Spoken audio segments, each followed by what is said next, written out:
Speaker. Mr Speaker, Scotland's universities are of course world class, but I'm very concerned about the financial difficulties being faced by several of them. Higher education, as you'll know, is a devolved matter, and Scotland's universities, their staff and their students all need a Scottish Government with a proper plan to turn this crisis around. Wendy Chamberlain. Thank you, Mr Speaker. International students are hugely valuable, not just through sharing of cultures and knowledge, but to our universities and the local economies around them. And in North East Fife in 2021-22, this was estimated at £159 million. What discussions has the Minister had with the Scottish Government about the economic impact of the reforms for international students in the Immigration White Paper? And can she update the House if indeed an economic impact assessment has taken place? Minister. Mr Speaker, we're in ongoing discussion with the Scottish Government and with Scottish universities, but I want to be absolutely definitive about this because there's been some confusion in the press. Education policy is devolved, and the international student levy will not apply in Scotland unless the Scottish Government decides to introduce it. I met with University Scotland just this week and made this point very clear, and I'm pleased to do so again today. Mr Speaker, the university sector is important to grow the Scottish economy, but so is tourism too. And can the Secretary of State enlighten me on these jet safari trips taking place from Clacton to Scotland, allowing former bankers to patronise the locals, miss the big picture and be back in England in time for a pint of warm beer by lunchtime? Minister. Mr Speaker, I think I did hear something about the member for Clacton getting lost in Hamilton this weekend, skulking behind the bins before he was sent packing by the good people of South Lanarkshire. Of course, the only local candidate in that by-election is Labour's Davy Russell, who stand up for his community against the division peddled by both the SNP and Reform. Sir Desmond Swade. Sir. Secretary of State. Mr Speaker, the honourable gentleman will have heard me remind the House on a number of occasions that it was John Swinney himself who said that education was the defining mission of his SNP government.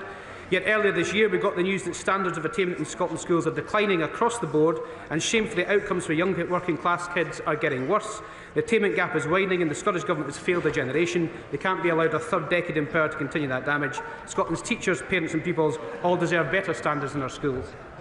Sir Desmond Swade. It's caused that the system, which was once the benchmark for all others, to become such a disappointment? Yes, MD. Yes, Mr. There's a very simple answer to that question, Mr Speaker. The SNP Scottish Government.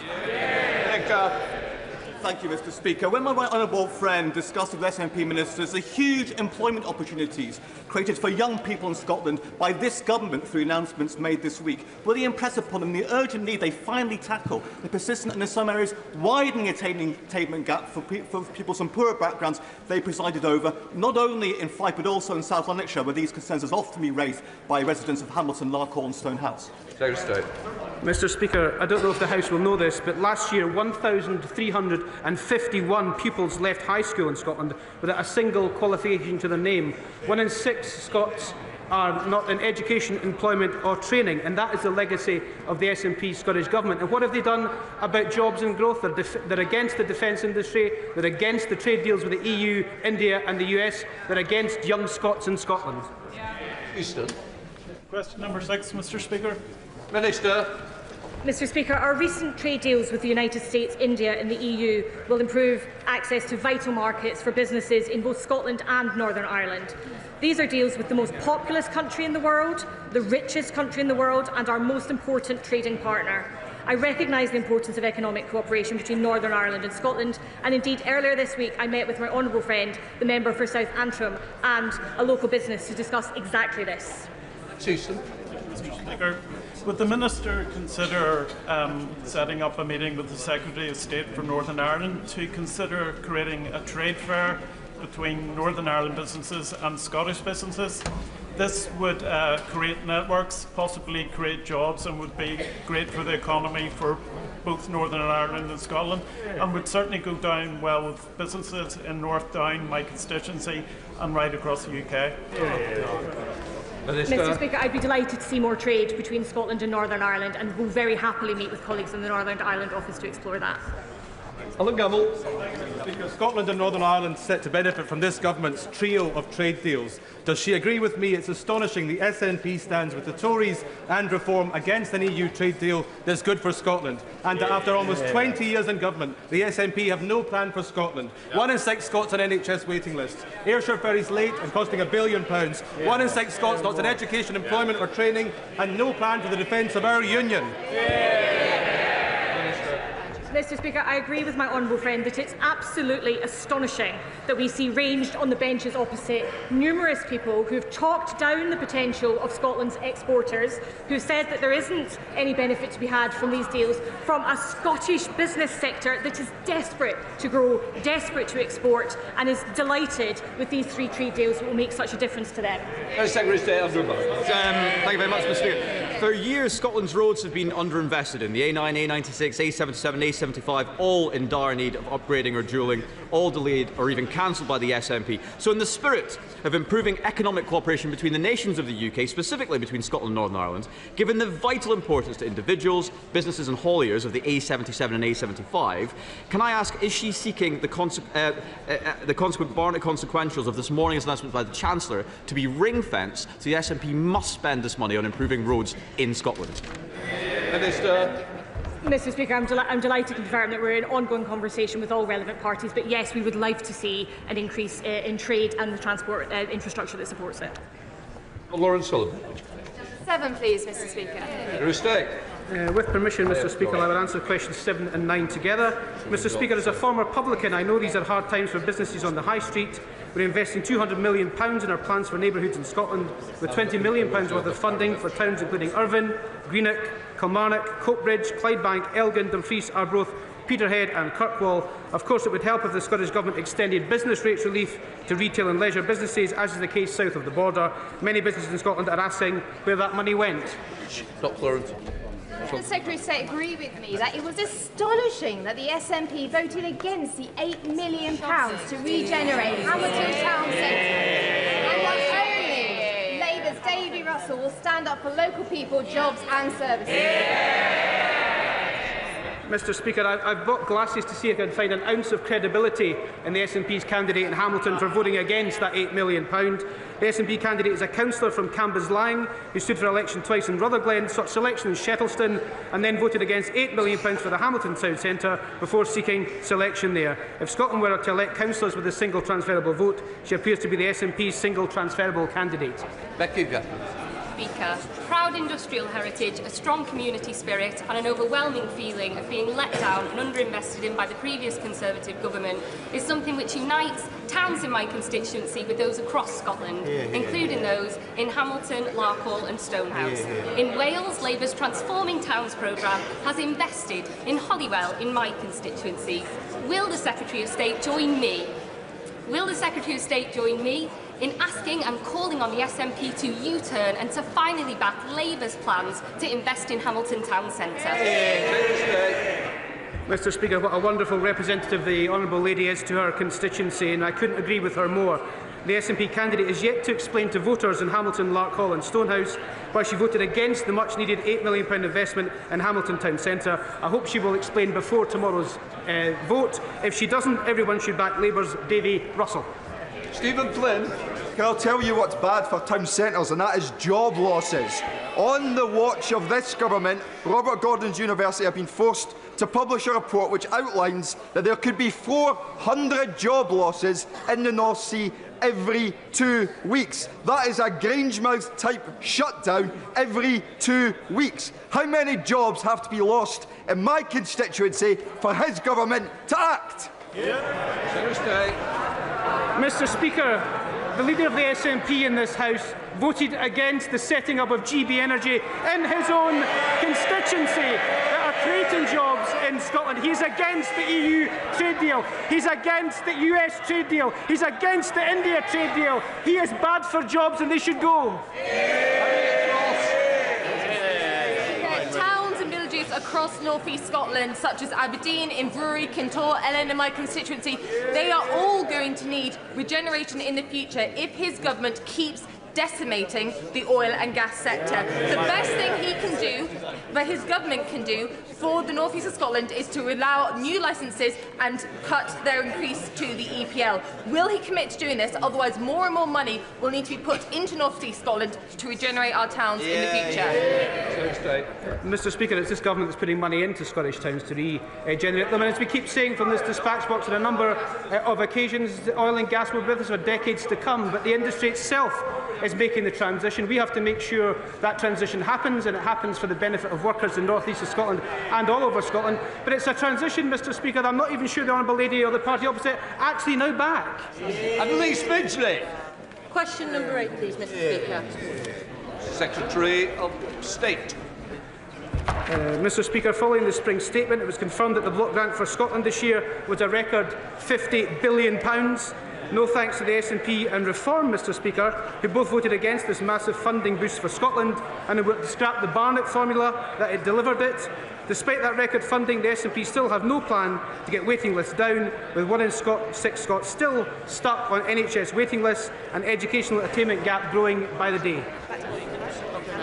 Annalise Midgley. Thank you, Mr. Speaker. Despite the record funding provided by the Labour government, the SNP plan to downgrade the neonatal intensive care unit at Wishaw General, which could force the families of sick babies to travel as far as Aberdeen for treatment and support. Does he agree with me that the SNP cut should be reversed?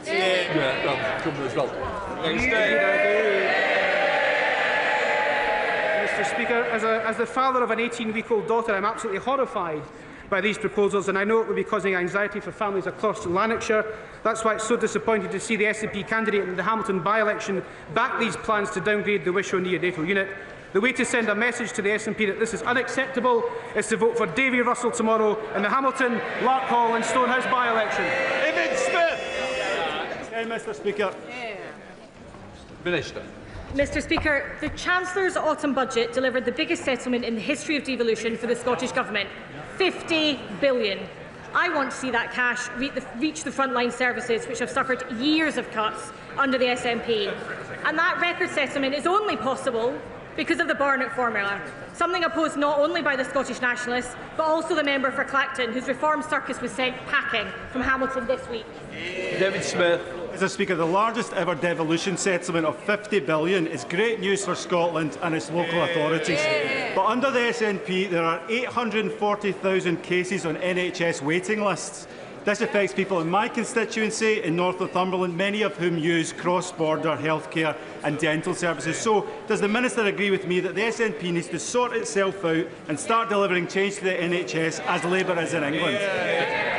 Minister. Mr. Speaker, I could not agree more. In England, waiting lists have fallen since Labour came to office less than a year ago, while in Scotland they continue to rise, and now we see nearly 1 in 6 Scots waiting for treatment.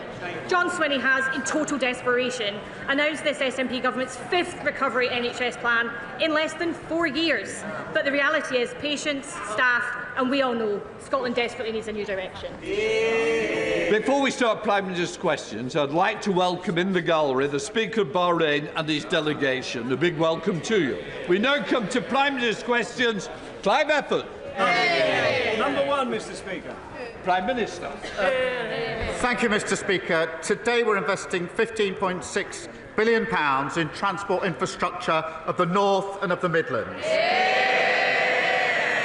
Mr. Speaker, we're decisively turning the page on a failed economic model of low investment, and we're backing the talent and prospects of the whole country. And over coming weeks, we'll set out plans for further investment and renewal. Mr. Speaker, our strategic defence review shows this government will never gamble with our national security. Through the biggest sustained increase since the Cold War, we will transform our defence, strengthen our nation and invest in jobs and industry across the United Kingdom.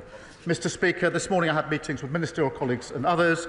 In addition to my duties in this House, I shall have further such meetings later today. Clive Efford. Mr. Speaker, we all remember the glorious summer in 2012 when the world's greatest athletes came to London to compete in the Olympics and the Paralympics. It showcased Britain at its best, not just in track and field, but also as a country that can host major cultural and sporting events. My right honourable friend has been written to by over 200 of our top athletes. Some of them are members of Cambridge Harriers that meets in my constituency, and they're calling for the government to support the bid for the 2029 World Athletics Championships to take place in London. If successful, it will lift the whole nation. If successful, it will lift the whole nation. It will inspire a generation of new athletes. It will showcase Britain on a world stage, put £400 million into our economy. What's not to like? I think the race has finished. Go on, Prime Minister. I thank my honourable friend. One of the greatest achievements of the last Labour government was that 2012 Olympics in London, and we all remember it. Can I pay tribute, given the response, can I pay tribute to the extraordinary contribution of Tessa Jowell to that Games? Agree there have been huge economic benefits of hosting major sporting events, as well as an important legacy. We come to the Leader of the Opposition, Badenoch. Mr. Speaker, 3 weeks ago, the winter fuel policy was set in stone. 2 weeks ago, the Prime Minister U-turned. Today, the Chancellor is rushing her plans because she just realised when winter is. So, on behalf of the pensioners who want to know, can the Prime Minister be clear with us here and now? How many of the 10 million people who lost their winter fuel payments will get it back? Prime Minister. Well, I'm glad to see she's catching up with what happened 2 weeks ago. Mr. Speaker,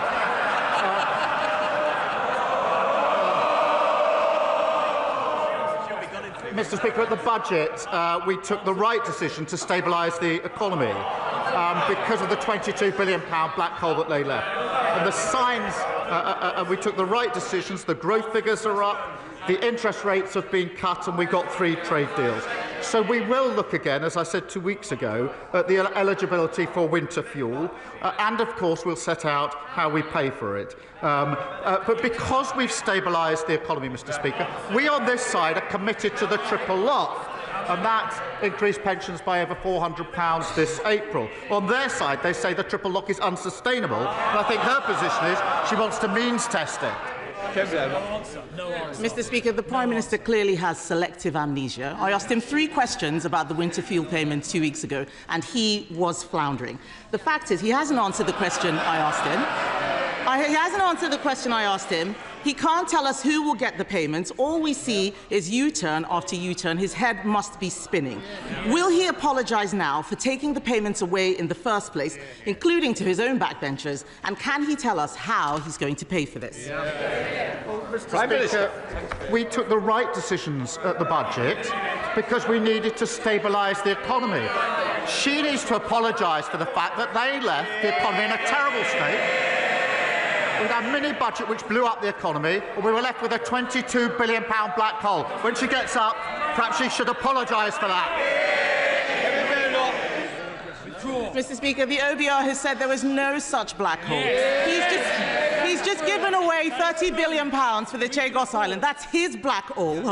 He hasn't stabilised the economy. Borrowing prices are higher now than any time in the last Parliament. He has not stabilised the economy. He has no clear answers on what he's doing. It's just chaos, chaos, chaos.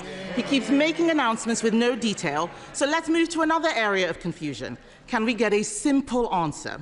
Will the government keep the 2-child benefit cap? Prime Minister. Mr. Speaker, I'm absolutely determined that we will drive down child poverty. That's one of the proudest things of the last Labour government. That's why we've got a task force. That's why we've got a strategy, and we'll set out that strategy in due course. But we drive child poverty down. Under them, poverty always goes up. I didn't ask him about a task force. I asked him if he will keep the 2-child benefit cap, and he doesn't know. It's just chaos and uncertainty. He has no details. He is briefing something and causing a lot of confusion to the people out there. But on that 2-child benefit cap, Mr. Speaker, I'll tell him this. I believe in family, but I also believe in fairness. Yes. On this side of the House, we believe that people on benefits should have to make the same choices on having children as everyone else. What does the Prime Minister believe? Mr. Speaker, I believe profoundly in driving down poverty and child poverty. That's why we'll put a strategy in place. But she talks about head spinning. There's only one leader, Mr. Speaker, who's been praised this week by the Russian embassy. And if she carries on echoing Kremlin talking points like this, Reform are going to be sending her an application form for membership. Mr. Speaker, I asked the Prime Minister what he believes in. He had to look in his folder to find the answer. His MPs behind him know what they believe in. He doesn't know. Mr. Speaker, he has been in government for nearly a year. It's only going to get harder. Yes. He's been in government only a year. It's only going to get harder and harder. The canned forced laughter, the planted questions, all of this is going to disappear because at every single point, things are getting worse. He has to ask Morgan McSweeney what it is that he believes in. But the fact is the chaos is being felt in the economy. The Chancellor said she would not be coming back with new tax rises, but she will have to pay for all of these U-turns which she's announcing out there, isn't she? Prime Minister. Mr. Speaker, I'm going to look in my folder because here I've got the quote that she had on Sky News. I will read it, thank you. It's what the Leader of the Opposition says. It's worth listening to. What she said was this. Sky News, Mr. Speaker, Israel is fighting a proxy war on behalf of the United Kingdom, just like Ukraine is on behalf of Western Europe against Russia. Well, that was certainly noticed in the Russian embassy, because they put out a statement saying the Leader of the Opposition has finally called a spade a spade. Ukraine is indeed fighting a proxy war against Russia on behalf of Western interests. And they went on to say the illegitimate Kyiv regime, created, financed and armed by the West, has been at it since 2014. So they endorsed that. They want the detail. I've given the quote. That's what Russia said in response. She asked me what I believe in. I believe in standing by Ukraine and calling out Russia as the aggressor. Mr. Speaker, it was our government that stood behind Ukraine and led the way in Europe. Everything he has said this afternoon is total nonsense. Obfuscation, avoiding the question. He doesn't have any answers. It's disgraceful. I asked him, Mr. Speaker, about the two-child benefit cap. He's talking about the Kremlin. He's saying everything he can to distract from the mess he is making of our economy. The OECD has downgraded growth for the next 2 years. He can't rule out tax rises. The police chiefs are saying they don't have the money they need to keep the public safe. Just as he's releasing more criminals onto the streets. His cabinet are squabbling with each other. They've said that they've lost control of the borders, but he still managed, Mr. Speaker, to find £30 billion to give away the Chagos Islands. This is total and utter chaos. 2 weeks ago, he was crowing about his historic trade deal and how he got 0% tariffs on steel. Now the steel industry will face 25% tariffs unless he does exactly what President Trump tells him to. It is chaos, chaos, chaos. And isn't the root of the chaos, Mr. Speaker, that it is about this Prime Minister, his decisions and his judgment?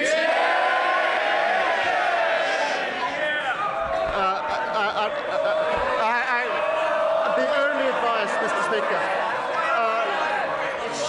she gets up on a Wednesday morning, scrolls through social media, never does any of it. We're the only country in the world that isn't paying the 50% tax on steel. And we're working with the US, and that will be coming down. We are working on it to bring it down to zero. That is going to happen. Order. Please. Let's listen to the answer, even if you don't believe you're getting one. It is how the Prime Minister wishes to. What did she opposes the US deal, she opposes the India deal, she opposes what we're doing with the EU, and she opposes Diego Garcia. That's a vital intelligence and strategic capability. Absolutely clear that legal uncertainty would compromise that capability in a very short time. No responsible Prime Minister would ever let that happen.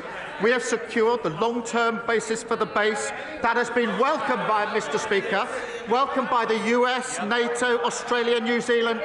India. They're our allies. It's been opposed by our adversaries, Russia, China and Iran. And into that column we have reform, presumably following Putin, and the Tories following reform. Claire Hammer.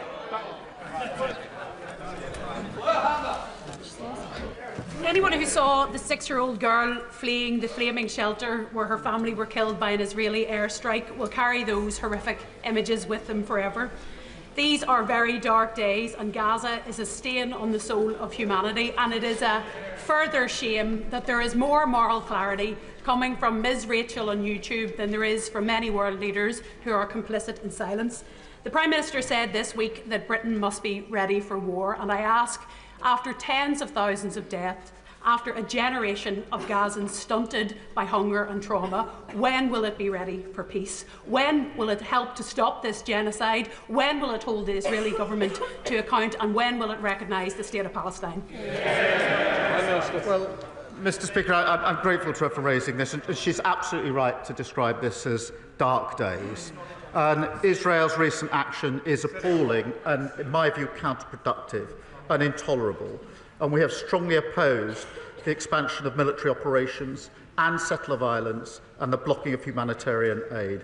Mr. Speaker, you will have seen we've suspended the FTA talks and sanctioned extremists supporting violence in the West Bank. We will keep looking at further action along with our allies, including sanctions. But let me be absolutely clear. We need to get back to a ceasefire. We need the hostages who've been held for a very long time to be released. And we desperately need more aid at speed and at volume into Gaza, because it's an appalling and intolerable situation. Leader of the Liberal Democrats, Sir Ed Davey. Thank you, Mr. Speaker. Can I start by welcoming reports that the Chancellor will give winter fuel payments to more pensioners this winter, though because we still wait the details, we will reserve our full judgment. But, Mr. Speaker, can I recognise the efforts of the Prime Minister to pull out all the stops to avoid President Trump's damaging tariffs? A letter from the King offering to water down online safety laws, even trying to send the Open to one of Trump's golf courses. The Prime Minister thought he'd secured 0% tariffs for British steel, but now Trump is threatening us with 50% unless we comply with his new 5-week deadline. Mr. Speaker, this is classic Trump, changing the terms of a deal he had already agreed. Does the Prime Minister share my fear that nothing will stop Trump messing the UK around, short of bunging a few £100 million into his Trump coin? Prime Minister. Mr. Speaker, we have a deal and we're implementing it, and within a very short time I'm very confident we will get those tariffs down in accordance with the deal. And I'll come back to him and update the House in due course, and I think the House will be very pleased at the outcome of that. But because of the approach... No, wait. This is zero tariffs on steel. And he says, no, they wouldn't. Well, let's come back to this in just a couple of weeks when we've implemented it. But they obviously don't want this. We've backed steel, Mr. Speaker, on this side of the House. They laugh at attempts to back steel on their side of the House, and that's a big part of the problem. David. Well, Mr. Speaker, I had hoped the Prime Minister would be now beginning to see the sort of man that Trump is and start getting tough on him. So we will come back to this issue. But moving on, Mr. Speaker, I welcome the remarks of the Prime Minister on Gaza, because I'm sure all of us are appalled by the latest scenes. Starving people desperate for food, water and medicine met with chaos and violence. The US-Israeli programme is clearly failing. And nothing short of lifting the full blockade on aid will do. But given the Netanyahu government refuses to do that, will the Prime Minister take more decisive action today? Will he push at the United Nations Security Council for humanitarian corridors to get the desperately needed aid urgently into Gaza? Minister. Can I give him my assurance, because this is a very important issue, that we are working at pace with our allies on that very issue to take whatever measures we can to get that humanitarian aid in. We've been doing that intensively over recent weeks, and I can give him my assurance we'll continue to do that, because that aid needs to get in at speed and at volume, and he's absolutely right about that. Ruth Jones. Thank you, Mr. Speaker. been over 2 decades since the Labour government banned the cruel practice of fur farming. But the job is not done. Real fur and fur products are still being imported into the UK. This week, I delivered a petition to Number 10 with over 1 million signatures calling for a fur-free Britain. My private member's bill would do exactly close the loopholes, ban the import and sale of real fur, and finally put the fur trade out of fashion. Prime Minister. Can I thank her for her campaign? I know the Environment Minister will have heard her representations. We have commissioned the Expert Animal Welfare Committee to produce a full report on responsible sourcing of fur to inform the next steps that need to be taken, and we're committed to publishing an animal welfare strategy later this week. Rachel. Mr. Speaker, my constituent Molly is a single mother caring for a child with cancer. She cannot work because of her caring responsibilities. Since January, she has tried to claim disability living allowance and universal credit, but faced constant DWP bureaucracy. This bureaucracy is continuing right up to yesterday, when she received yet another frustrating letter from the DWP about her DLA. Will the Prime Minister assure Molly and others like her that his government is doing all that it can to help, and visit Tiverton and Minehead to see these challenges firsthand and work with me to find a solution? Prime Minister. Well, I can thank her for raising this case, and I'm deeply sorry to hear about Molly's situation. We are improving the lives of those that need it. But what I'll do, with her permission, the Secretary of State, the DWP, has just said to me, I'll look into the case. So if she could provide the details, I'll make sure that it gets proper attention and that we can deal with the particular problem she's raised. And I'm grateful to her, and I'm sure Molly is, for raising it. And I hope now we can take the action that's necessary. Alex Burrows. Mr. Speaker, in Wales, we will never forget how our steel industry was neglected by the Conservative government. They made unfunded promises, they refused to make critical decisions, and they left Port Talbot on a cliff edge. So can I welcome the news overnight that this Labour government has secured an exemption for our steel industry from the latest US tariffs, a deal secured by this Labour Prime Minister. Can I ask the Prime Minister if he will take this opportunity to update the House on what further work he is doing in order to support our steel workers across Wales and across our United Kingdom? Prime Minister. He's doing great work with the Welsh Labour colleagues to champion working people in Wales.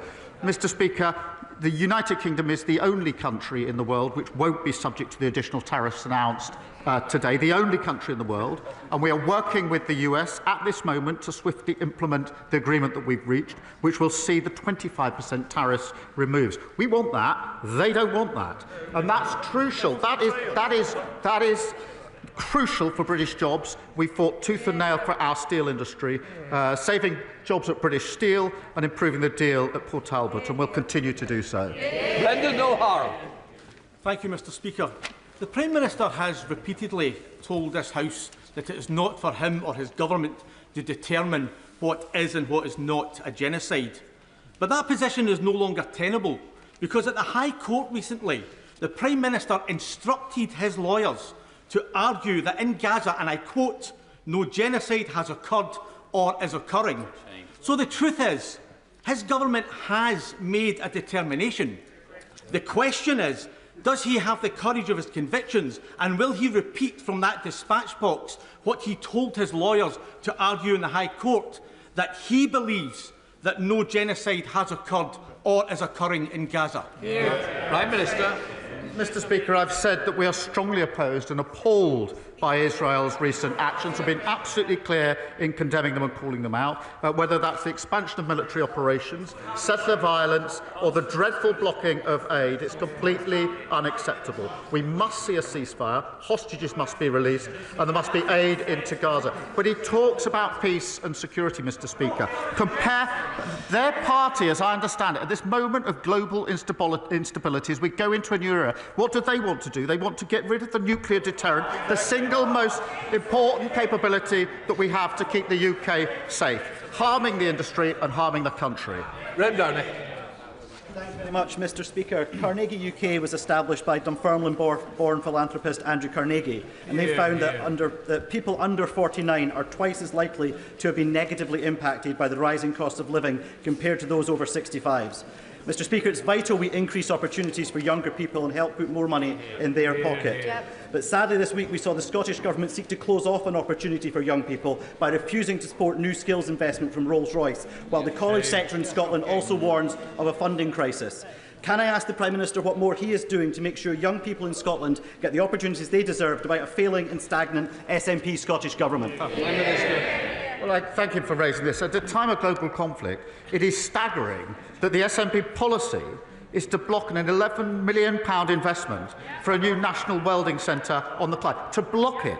I was there, Mr Speaker, earlier this week. I saw the huge potential for apprenticeships, for job opportunities and for young people. I support it. They block it. In England, Mr Speaker, we're backing 120,000 more apprentices and £3 billion of funding as part of our plan for change. And despite the highest funding settlement in the history of devolution, they're cutting college budgets, they're blocking opportunities, they have no plan for Scotland's future. Sir, approaching.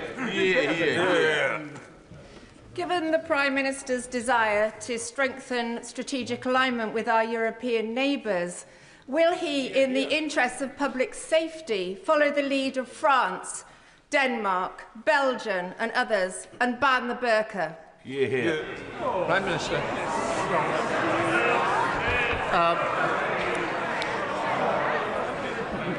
Can I welcome her to her place? But I'm not going to follow her down that line. But now she is here and safely in her place, perhaps she could tell her new party leader that his latest plan to bet £80 billion of unfunded tax cuts, with no idea how he's going to pay for it, is Liz Truss all over again. Although, considering I think she was a Conservative member when Liz Truss was leader, she probably won't. Dr. Scott Arthur. Thank you, Mr Speaker. During recess, I visited Scottish Action for Mental Health's Red Hall Walled Garden, which I'm proud to say is in Edinburgh South West.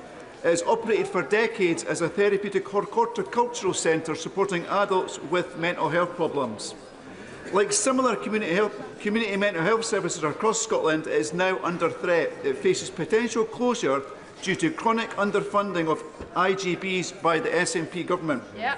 Does the Prime Minister agree that facilities like Red Hall Walled Garden should have been a priority for the SNP when deciding how to spend the record funding settlement Scottish Labour MPs won for Scotland? Prime Minister.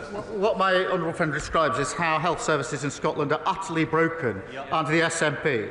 From people waiting too long for mental health support in his constituency to the Wishaw neonatal unit in Hamilton, which the SNP are threatening to downgrade.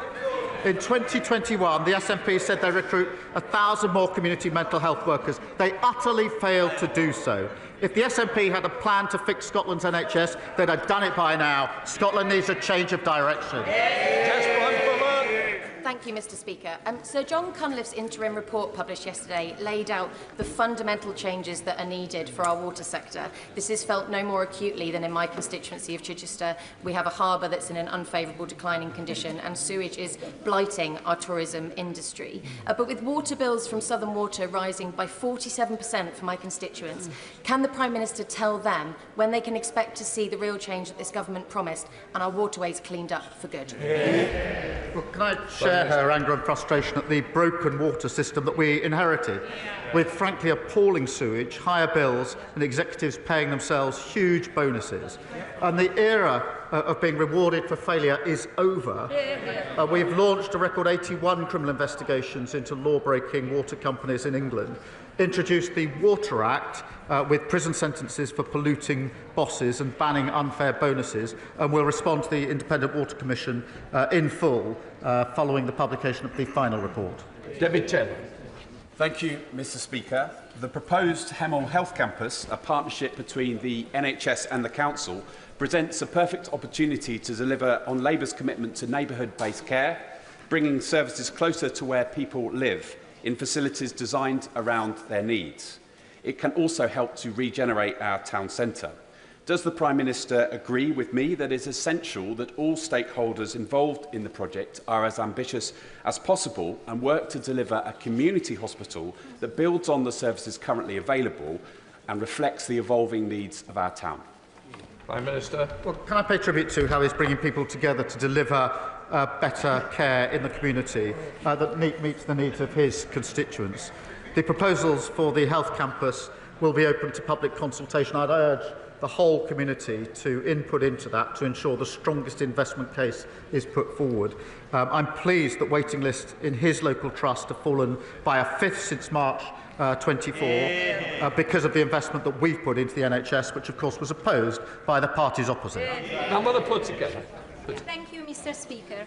Over the past few months, I've been meeting with care providers in my constituency of Stratford-on-Avon who deliver essential and expert care to some of my most vulnerable constituents.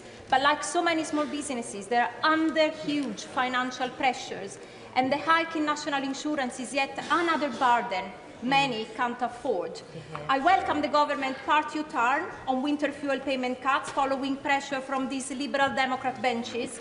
So when will the Prime Minister offer relief to care providers and other small businesses and U-turn on the punitive hike to national insurance? Prime Minister. Mr. Speaker, we announced £502 million to support local authorities to manage the changes in NICs. We put £3.7 billion in additional funding for social care, doubled the Disabilities Facilities Grant, and introducing the first ever fair pay agreement for professional carers, including minimum standards for pay. But I would just gently say to her, her party opposed the budget which provides the money for the funding. You can't keep asking for more spending and oppose a budget which raises the money. Natalie Fleet. Thank you, Mr. Speaker. The first constituent to reach out to me was a brave bowls-over mummy who had waited 4 years, 5 months from rape to prosecution, with 3 postponements and multiple suicide attempts. I will do everything I can to use this chamber to speak out for women that are being so badly let down. How will the Prime Minister support me to make sure that when these survivors, these formidable women across the country come forward, they will get justice and there will be space in our prisons for their perpetrators? Prime Minister. Can I thank her for raising this case so powerfully and everything that she's doing on it? The case she's outlined is utterly shameful, and for far too many victims are waiting too long for justice. Mr. Speaker, we're delivering a record number of sitting days, reviewing criminal courts to speed up the hearing of these cases and have as a mission to halve violence against women and girls. She talks about the prison system. The party opposite left the prison system on the brink of collapse, routinely operating at 99% capacity because in 14 long years they only added just 500 extra places. We will deliver 14,000 new prison places so the public are protected from these vile offenders. Lincoln John. Thank you, Mr. Speaker. The Prime Minister told us during the general election that he is a socialist. What's been more surprising is to find out in the last couple of weeks that the leader of the Reform Party might be one too. As the Chancellor puts the spending review and locks it down, will the Prime Minister please remind her of Mrs Thatcher's all-too-pertinent observation that the trouble is with socialism is that eventually you run out of other people's money to spend.